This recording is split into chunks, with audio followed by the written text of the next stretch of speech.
Alors que TF1 proposera ce mardi 16 mai un nouvel épisode de Koh-Lanta, le feu sacré, Nicolas vient de dévoiler les coulisses machiavéliques du dernier conseil où son allié Quentin avait voté par surprise contre lui. Mardi dernier, TF1 diffusait le très attendu épisode des destins liés de Koh-Lanta, le feu sacré. Une séquence redoutable à quelques semaines de la grande finale, annoncée par la première chaîne. Mais alors que Clémence et Esteban ont fait les frais du dernier conseil, un rebondissement inattendu va pouvoir offrir une seconde chance à l'un d'entre eux ce mardi 16 mai. Autre surprise de l'épisode, le vote de Quentin contre Nicolas, son allié de l'alliance des 4 fantastiques puissance 4, avec Gilles et Frédéric. Fallait-il y voir un début de rupture après la séquence houleuse du tir à l'arc il y a quelques semaines? Koh-Lanta 2023, la stratégie risquée de Nicolas et Quentin? Eh bien non, bien au contraire. Nicolas a en effet dévoilé sur Instagram les coulisses de ce vote inattendu. Et l'aventurier l'assure, tout était prévu. Je tiens à rassurer tout le monde car j'ai vu pas mal de commentaires et d'interprétations. C'était voulu et calculé. Tout était prévu au sein de notre alliance avec Frédéric et Quentin, a ainsi révélé le Corse.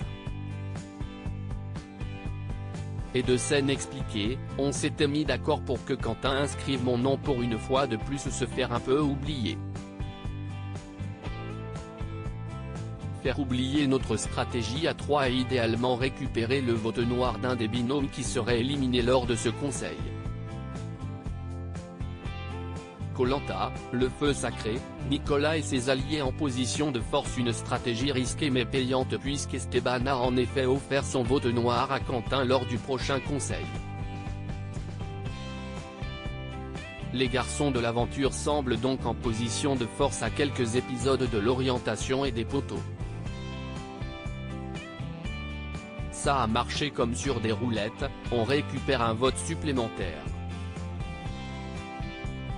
Et à ce stade de l'aventure, alors qu'il n'y a plus que 6 aventuriers, si est hyper important.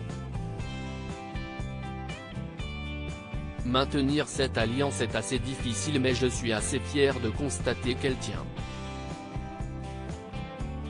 J'ai 100% confiance en Frédéric. Si est une belle réussite dans cette aventure à ce stade-là. J'ai 1000% confiance en les garçons, c'est d'ailleurs félicité Nicolas sur Instagram. À lire aussi, ce n'est pas une croix gammée, Quentin, Koh-Lanta, s'explique sur son mystérieux tatouage dans le cou.